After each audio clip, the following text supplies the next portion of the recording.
Assalamualaikum warahmatullahi wabarakatuh. Saya Muhammad Naufal Amanullah, perwakilan dari kelompok 4 akan menjelaskan mengenai tugas 11 metode simulasi. Jadi tugas 11 ini adalah mengenai simulasi untuk model-model statistika.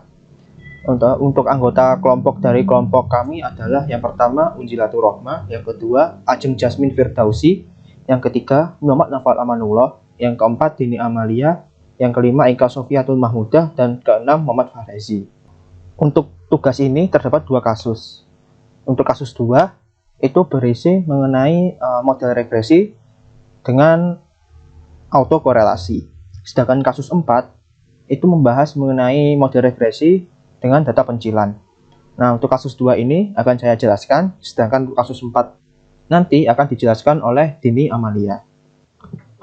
Jadi untuk soal di kasus 2 ini, kita akan melakukan analisis dan perbandingan tentang sifat ketidakbiasan dan ragam penduga MKT dari model regresi YT sama dengan beta 1 ditambah beta 2 XT ditambah epsilon T, di mana T ini sebanyak 1 sampai T besar. Ketika terdapat autokorelasi, diasumsikan bahwa pola autokorelasi adalah proses AR1, di mana epsilon T sama dengan rho epsilon T-1 ditambah VT, di mana rho mutlak itu kurang dari 1. VT ini menyebar normal dengan rata-rata 0 dan ragam kuadrat, di mana T kecil itu sama dengan 1 sampai T besar. Di sini kita akan menggunakan beberapa nilai korelasi, yaitu 0, min 0,1, min 0,5, dan min 0,9, di mana masing-masing mewakili kondisi tidak ada autokorelasi ringan, sedang, dan berat secara negatif. Untuk tiap nilai rho digunakan input konstan maupun rentang X1 yang sama, atau diatur sendiri sesuai kemauan kita. Pada T besar sama dengan 50 dan ulangan simulasi itu sebanyak 500 kali. Berikutnya adalah mengenai hasil dan pembahasan. Yang pertama adalah mendefinisikan input dan output. Untuk input konstan itu T besar sama dengan 50 sesuai dengan soal sebelumnya. Dengan vektor prediktornya itu dilambangkan dengan X dengan yang isinya itu angka 1 sampai 50. Beta 1-nya itu sebesar 5 dan beta 2-nya itu 2,5. Ragamnya itu dimisalkan 3 dan nilai rho-nya itu ada 4 sesuai dengan soal tadi, yakni 0, min 0,1, min 0,5, dan min 0,9, di mana nilai awal bagi galat itu 0 dan simulasi ini dilakukan sebanyak 500 kali. Untuk proses simulasinya, yang pertama adalah membandingkan data sesuai dengan model regresi dengan autokorelasi sesuai dengan input yang telah didefinisikan sebelumnya. Langkah yang kedua adalah menghitung beta 1 topi dan beta 2 topi sesuai dengan banyak ulangan simulasi. Langkah ketiga adalah mengulangi proses 1 dan 2 sesuai dengan jumlah simulasi, yakni sebanyak 500 kali. Dari simulasi yang dilakukan, akan dihasilkan output. Yang pertama adalah histogram bagi 500 nilai beta 1 topi dan beta 2 topi, dengan nilai beta 1-nya itu 5 dan beta 2-nya itu 2,5. Yang kedua, outputnya adalah nilai harapan dari kedua penduga, yakni beta 1 dan beta 2 topi. Yang ketiga adalah bias dari kedua penduga, dan yang keempat adalah ragam penduga.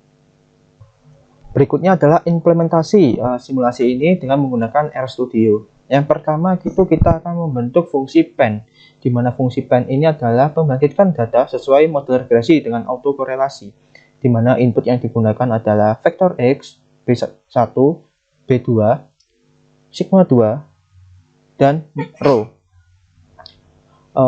Di mana fungsi ini nanti akan dipanggil sesuai banyak ulangan simulasi yang dibutuhkan. Untuk isi dari fungsi ini adalah TI yang mana adalah panjang dari vektor X, FC yang bernilai 0 sampai panjangnya vektor X tadi yang disimpan di variabel TI. Lalu kita membangkitkan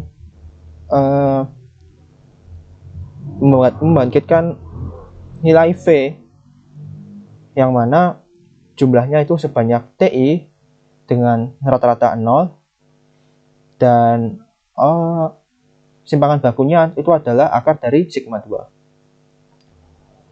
Di mana nilai untuk Fc 1 itu adalah 0, dan Fc 2 sampai seterusnya sampai Ti itu akan bernilai dari Rho dikali Fc sebelumnya ditambah Vi, sesuai dengan model yang sudah disebutkan di soal. Lalu kita akan membentuk suatu model regresi Y sama dengan B1 ditambah B2 dikali X ditambah Fc. Selanjutnya adalah input konstan yang dimulai dari DR-nya itu dimulai dari baris 12 sampai baris 26. Yang pertama kita memasukkan vektor X yang bernilai 1 sampai 50.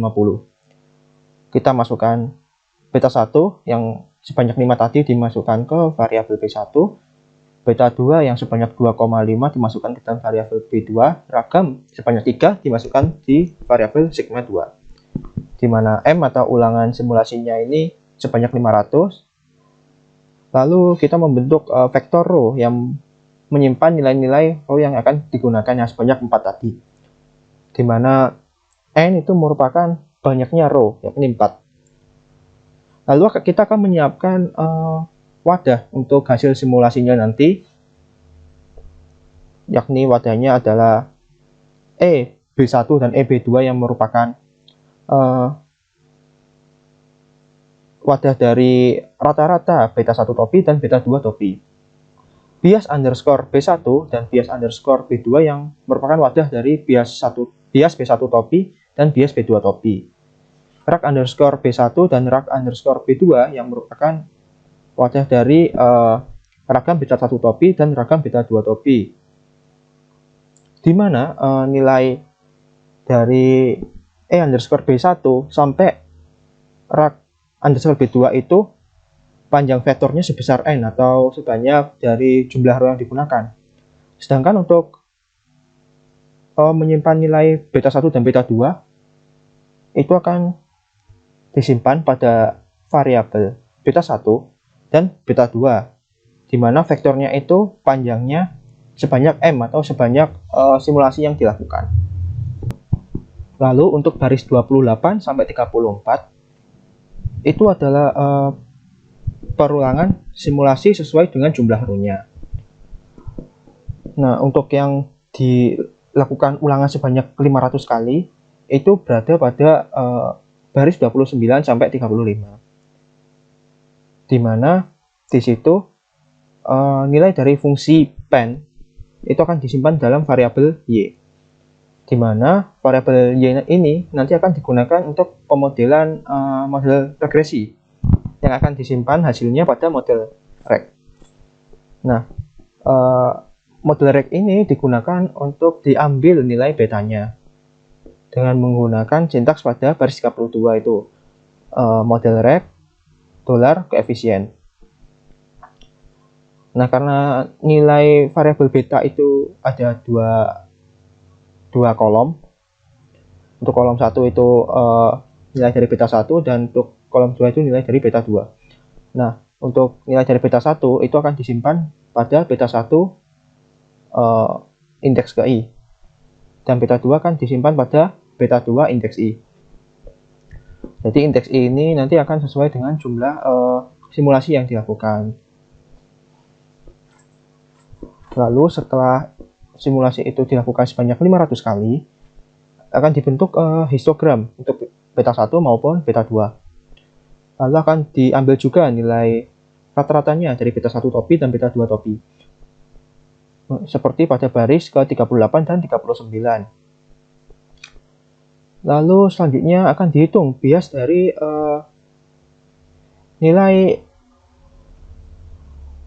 nilai rata-rata penduga beta 1 topi dan beta 2 topi, di mana rumusnya itu adalah untuk bias B1 itu rata-rata B1 topi, beta 1 topi dikurangi nilai beta 1 di awal tadi, yakni 5. Dan untuk bias B2-nya itu adalah rata-rata beta 2 topi dikurangi beta 2 yang sebesar 2,5 tadi. Untuk ragamnya akan disimpan dalam variabel rag underscore B1 dan rag underscore B2. Lalu untuk baris 45 sampai 51 itu adalah menampilkan output dari masing-masing row. Berikutnya adalah output dari histogram maupun secara numerik dan interpretasinya. Untuk row sama dengan 0, histogramnya dapat dilihat sebagai berikut. Di mana untuk nilai row 0 ini, nilai beta 1 topi berada di sekitar mu sama dengan 5. Untuk nilai beta 2 topi juga menunjukkan pusat yang masih berada pada mu sama dengan 2,5. Selanjutnya untuk row sama dengan negatif 0,1 juga sama seperti row 0 tadi, di mana untuk beta 1 topinya itu berada di sekitar mu sama dengan 5, dan untuk beta 2 topinya juga berada pada mu sama dengan 2,5. Untuk row sama dengan negatif 0,5 juga tidak ada perbedaan, di mana nilai beta 1 topi berada di sekitar mu sama dengan 5. Untuk nilai beta 2 topinya juga menunjukkan pusat yang masih berada pada mu sama dengan 2,5. Untuk row sama dengan min 0,9 juga hasilnya sama. Nilai beta 1 topi berada di sekitar mu sama dengan 5, dan beta 2 topi juga menunjukkan pusat yang masih berada pada mu sama dengan 2,5. Berikut merupakan hasil secara numeriknya, di mana untuk nilai harapan bagi beta 1 topi dan beta 2 topi untuk masing-masing nilai row sama dengan 0, negatif 0,1, negatif 0,5, dan negatif 0,9, semuanya mendekati parameter yang telah didefinisikan di awal, yakni beta 1 sama dengan 5 dan beta 2 sama dengan 2,5. Untuk biasnya itu semuanya mendekati 0, namun untuk bias terkecilnya untuk beta 1 topi dan beta 2 topi terjadi pada row sama dengan negatif 0,9. Untuk ragamnya pun demikian, di mana semua ragamnya itu relatif kecil, dan ragam terkecil untuk beta 1 topi dan beta 2 topi itu juga terjadi pada row sama dengan negatif 0,9.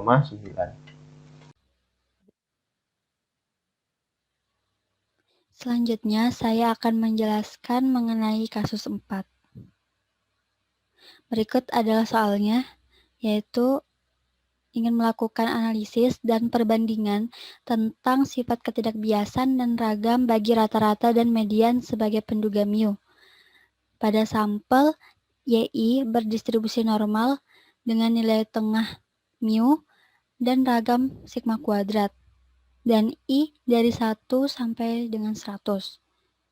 Dengan P% di antaranya adalah pencilan, dan berikut adalah rumus untuk sampel yang memiliki pencilan, yaitu N kecil sama dengan P% dikalikan dengan N besar.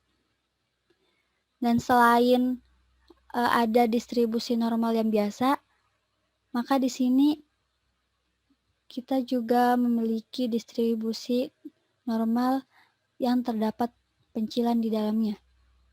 Di sini menggunakan indeks odd, yaitu outlier, sehingga distribusi tersebut yaitu YI outlier berdistribusi normal dengan nilai tengah mu ditambah 4 sigma dan ragam sigma kuadrat dengan I dari 1 sampai dengan N kecil. Nah, dari ini didapatkan pencilan sebanyak 3 kondisi, yaitu ada 1, 5, dan 10. Untuk setiap nilai P, menggunakan input konstan yang sama dengan ulangan simulasi sebanyak 500 kali. Berikut adalah input konstan yang akan kita masukkan nantinya, yaitu ada N besar sebanyak 100, kemudian ada P, itu 1, 5, dan 10, kemudian mu sama dengan 15, sigma kuadrat sama dengan 5, dengan banyaknya ulangan sebanyak 500 kali. Setelah itu ada proses, itu dilakukan M ulangan untuk setiap ulangan ke J. Langkah pertama dengan membangkitkan data pencilan sesuai konstanta yang dispesifikasikan, yaitu ada N besar, ada P, mu, dan sigma kuadrat. Nah, Yang dihasilkan adalah Y1 sampai dengan YN besar. Nah, di sini ada indeks J dalam kurung yang merupakan hasil bangkitan pada ulangan ke J, karena ini menggunakan data pencilan. Setelah itu, langkah kedua, menghitung rata-rata dan median bagi data bangkitan ke J. Untuk rumusnya seperti biasa, yaitu variabel Y kita jumlahkan, kemudian dibagi dengan sampelnya. Di sini menggunakan N besar. Dan untuk mediannya juga sama, seperti biasanya, yaitu Y N besar dibagi 2, jadi urutan setengah dari N besar. Yang membedakan hanya terdapat indeks J dalam kurung. Kemudian ulangi langkah 1 dan 2 sampai dengan J sama dengan M, yaitu 500. Berikut adalah output yang akan dihasilkan. Yang pertama, sebaran rata-rata bagi penduga nilai tengah, di mana ada histogram, rata-rata, ukuran ketidakbiasan, dan ragam. Kemudian yang kedua adalah sebaran median bagi penduga nilai tengah, di mana ada histogram, rata-rata, ukuran ketidakbiasan, dan ragam. Kemudian yang terakhir yaitu efisiensi bagi rata-rata relatif terhadap median. Berikut adalah implementasi pada software RStudio. Untuk baris kedua sampai dengan 9, ini adalah pembangkitan data dengan pencilan yang dinyatakan dalam fungsi normout dengan parameter yang dimasukkan yaitu ada N besar, ada P, kemudian mu pada input konstan, kemudian ada ragam. Setelah itu ada N kecil, di mana seperti sebelum yang sudah dijelaskan, yaitu rumusnya adalah pi% dikalikan dengan N besar. Dan ada mu out, yaitu mu outlier, sama dengan mu input ditambah dengan 4 sigma. Setelah itu ada X yang berdistribusi normal. Jadi ini untuk distribusi normal biasa, sehingga yang dimasukkan adalah N besar, kemudian ada mu input dan sigma. Kemudian ada ini indeks sampel yang ingin diganti, yaitu dari 1 sampai dengan N besar. Kemudian ada N kecil, ini adalah sampel yang ingin kita ganti. Ada sampel untuk pergantiannya. Kemudian ada replace sama dengan false. Nah, maksudnya itu adalah untuk pengambilan sampel tanpa pengembalian. Sehingga di sini kita tulis false. Kemudian di bawahnya ada X dengan in kurung siku. Nah, ini karena hasil dari X nanti adalah berupa indeks, dan indeks yang ingin kita dapatkan itu ada di indeks baris ke-6, sehingga kita masukkan dalam kurung siku, yaitu sama dengan R-norm. Nah, ini adalah untuk distribusi normal yang terdapat pencilan, sehingga yang dimasukkan atau parameter yang dimasukkan itu ada N kecil, kemudian ada mu outlier-nya, dan sigma. Setelah itu pada baris ke-8 kita ketikkan X untuk menampilkan hasilnya. Kemudian pada baris ke-11 sampai dengan 16 ini untuk menginputkan input konstan pada soal kasus 4 ini. Nah, pada P di sini kita gunakan vektor karena pencilan yang kita gunakan ada 3 kondisi, yaitu 1, 5, dan 10. Kemudian di sini untuk N kecil kita ketikkan length P karena pada rumusnya sendiri adalah P% dikalikan N besar yang nilainya itu sama dengan nilai P. Seperti itu. Selanjutnya, pada baris 17 dan 18, di sini kita akan membuat vektor untuk rata-rata Y dan vektor median dari 0 sampai M ulangan. Kemudian untuk baris 19 dan 20, di sini untuk membuat vektor nilai harapan rata-rata Y bar dan vektor nilai di sini untuk baris 19 dan 20 adalah untuk membuat vektor rata-rata Y bar dan rata-rata dari median penduga dengan dari 0 sampai dengan N ulangan. Kemudian pada baris 21 dan 22 di sini membuat vektor bias rata-rata Y dan vektor bias median dari 0 sampai dengan N ulangan. Kemudian untuk ragam juga sama dari 0 sampai dengan N ulangan. Dan untuk efisiensi vektornya juga dari 0 sampai dengan N ulangan. Kemudian pada baris 27 sampai dengan 32, di sini kita membuat looping dari proses pembangkitan data dengan pencilan yang menggunakan fungsi norm out yang dimana sebelumnya telah kita running. Dan untuk fungsinya ini kita definisikan dengan DA. Dan di bawahnya ada ret underscore head dan indeks I. Di sini adalah rata-rata, penduga rata-rata yang kita running sebelumnya, di mana terdapat indeks I yang merupakan mean dari DA. Jadi di sini kita sama dengan mean DA. Dan untuk median, untuk penduga median itu kita sama dengan median dari DA. Kemudian untuk baris 33 dan 34, ini adalah pembentukan histogram bagi Y bar dan median.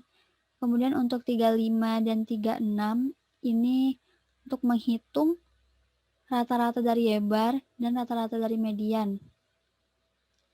Dan untuk 37 dan 38, ini untuk menghitung bias dari Y rata-rata atau Y bar dan median. Dan untuk 39 dan 40 untuk menghitung ragam dari Y bar dan median.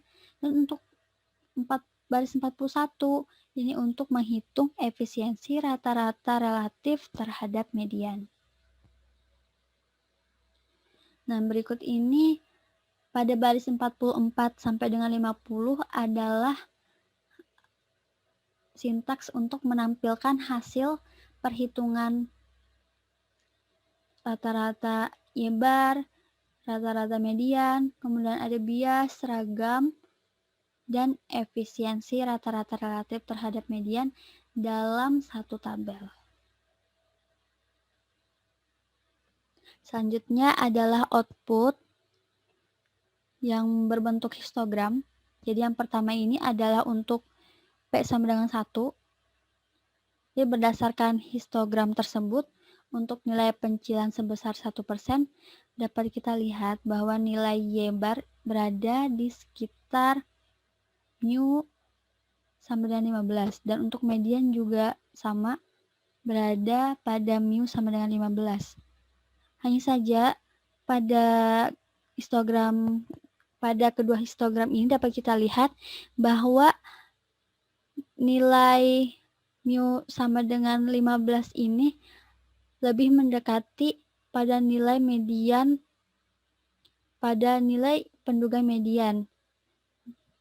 Jadi pada median terlihat lebih mendekati mu sama dengan 15. Ini untuk P sama dengan 1. Kemudian untuk P sama dengan 5 dapat kita lihat bahwa keduanya juga masih berada pada mu sama dengan 15. Jadi pusatnya masih berada pada mu sama dengan 15. Hanya saja dapat kita lihat lagi pada median terlihat lebih mendekati mu sama dengan 15 dibandingkan dengan penduga rata-rata. Nah, ini untuk P sama dengan 10 dapat kita lihat bahwa pusatnya masih berada pada mu sama dengan 15. Hanya saja terlihat median lebih mendekati angka 15 untuk pusatnya. Nah, untuk detailnya dapat kita lihat pada tabel berikut. Jadi untuk pencilan 1, 5, dan 10, bahwa rata-rata dari median ini memiliki nilai harapan empirik yang lebih dekat dengan mu sama dengan 15. Dapat kita lihat bahwa nilai dari median lebih mendekati 15 dibandingkan dengan nilai dari rata-rata.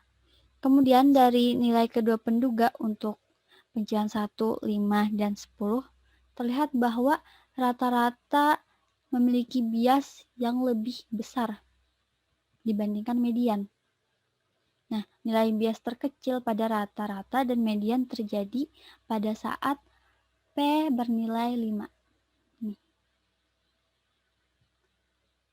Nah, dari nilai kedua penduga untuk nilai P sama dengan 1, 5, dan 10 terlihat bahwa ragam pada rata-rata itu lebih kecil dibandingkan ragam dari median.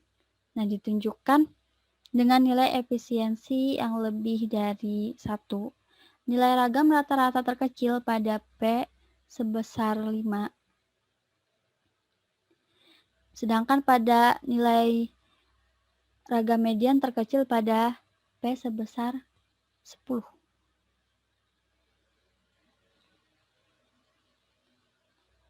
Nah, untuk kesimpulannya, jadi dari simulasi di atas itu disarankan untuk menambah jumlah ulangan agar hasil yang diperoleh lebih akurat. Ya, sekian dari kelompok kami. Kurang lebihnya kami mohon maaf. Wassalamualaikum warahmatullahi wabarakatuh.